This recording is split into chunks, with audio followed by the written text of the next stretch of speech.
السلام علیکم، امید کرتا ہوں آپ سب خیریت سے ہوں گے۔ تو یہ ہمارا پاک یونیورسٹی کا لیکچر نمبر 5 ہے۔ اس لیکچر سے پہلے ہم نے محمد بن قاسم کو ڈسکس کیا، محمود غزنوی کو، شہاب الدین غوری کو، اس کا سلیو ڈینسٹی کے بارے میں ہم نے قطب الدین ایبک کو دیکھا ہے، ارحم شاہ اس کے بیٹے کو دیکھا ہے، اس کے بعد شمس الدین التمش جو اس کو سلیوس کہا جاتا ہے، اس کے دور میں ہی حملے ہوئے تھے منگولوں کے، اس نے کرنسی کی تھی، تو یہ سب کچھ اس کے بارے میں ڈسکس کیا تھا۔ تو آج ہم مزید اس کے آگے ڈسکس کریں گے۔ التمش کی بھی ایک بیٹی ہوتی ہے جس کا نام ہوتا ہے رضیہ سلطانہ۔ تو کہا جاتا ہے کہ اس کو رضیہ سلطانہ سے کافی محبت تھی، اس کو شروع سے ہی مطلب ٹریننگ دی گئی تھی، اور التمش کی خواہش تھی کہ میرے بعد یہی حکومت میں آئے۔ تو اس کے بعد اس کے وفات کے 1236 سے 1240 کے درمیان رضیہ سلطانہ حکومت میں آتی ہے۔ یہ ہندوستان کی پہلی عورت حکمران تھی، یہ یاد رکھنے والا پوائنٹ ہے، کافی ایگزام میں پوچھا گیا ہے کہ ہندوستان کی پہلی عورت حکمران کون تھی؟ وہ رضیہ سلطانہ تھی۔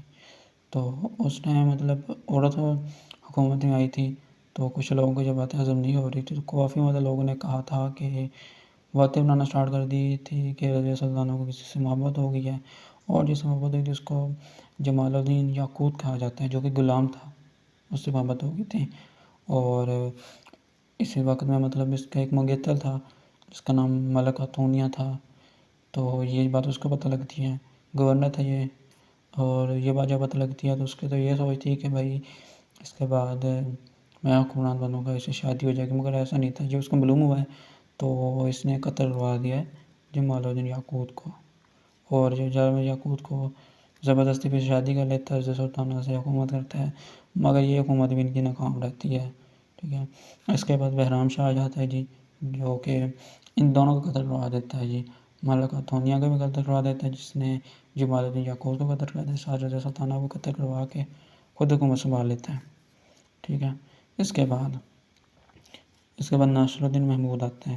ناصر الدین محمود کی جو حکومت تھی نا وہ 1246 سے 1266 تک رہی تھی، 20 سال رہی تھی، ٹھیک ہے۔ مگر مین چیز یہ ہے کہ معاملات جو تھے نا، وہ جو التمش کا ایک غلام تھا بلبن، وہی چلا رہا تھا سارے معاملات وہی دیکھ رہا تھا، یہ کٹپتلی تھا، ٹھیک ہے۔ اور پہلا یہ منگولوں نے اسی وقت میں دوسرا حملہ کیا تھا اسی کی حکومت میں، ناصر الدین محمود کی حکومت میں، اور اس کی ایک بیٹی تھی حاضرہ بایا۔ تو یہ کہا جاتا ہے کہ اس ٹائم حضرت بابا فرید شکل گنج سے نکاح میں آئی تھی، یہ کافی مدد دینی آدمی تھا۔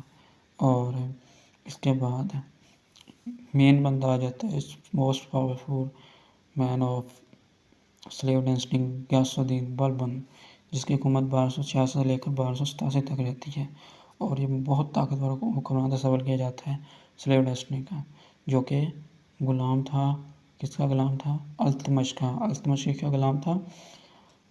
التمش غلام تھا ایبک کا، اور ایبک کس کا غلام تھا؟ محمود غوری کا غلام تھا، ٹھیک ہے۔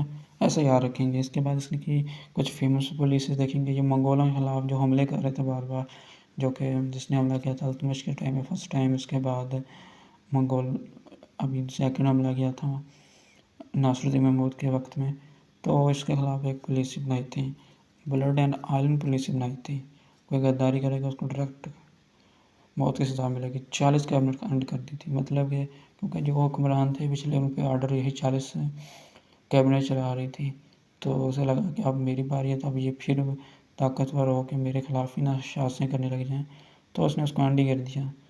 تو اور ساتھ اس نے جو تھا نا فیمس جنرل تھا ظفر خان، کہا جاتا ہے ظفر خان جو تھا نا کافی طاقتور جنرل تھا، اس کے جو گھوڑوں کے نام سے بھی جو منگول تھے نا ڈر جاتے تھے، تو اس کو منگولوں سے لڑنے کے لیے اس کو بلایا گیا۔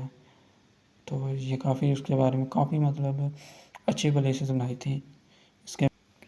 اس کے بعد غیاث الدین بلبن کے آگے 2 بیٹے ہوتے ہیں، محمد خان اور بسرا خان۔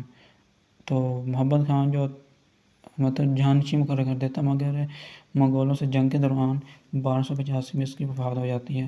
اس کے بعد یہ خود مطلب جہانشینی مطلب حکومت میں نہیں آتا، اپنے بیٹے معز الدین کو قائد آباد کو حکومت میں آ جاتا ہے، اور کہا جاتا ہے یہ 1287 سے 1290 کے درمیان رہتا ہے، اور اس کو کوئی فالج ہو جاتا ہے، فالج ہو کے مطلب معاملات حکومت کے صحیح نہیں چل رہے ہوتے، تو پھر ملک فیروز حکومت پہ قبضہ کر لیتا ہے، دیکھتا ہے کہ حکومت صحیح نہیں چل رہی، حالات خراب ہو رہے ہیں، جو یہ ہمیں یاد رکھنا ہے کہ معیز الدین جو تھا نا یہ آخری حکمران تھا، اور جو ملک فیروز تھا نا یہی آگے جا کے خلجی خاندان کی بنیاد رکھے گا۔ امید کرتا ہوں آپ کو ویڈیو پسند آئی ہوگی۔ نیکسٹ انشاءاللہ حاضر ہوں گے خلجی ڈیسٹنی کے ساتھ، اور ویڈیو اچھی لگے تو لائک کریں، شیئر کریں، سبسکرائب کریں۔ شکریہ، اللہ حافظ۔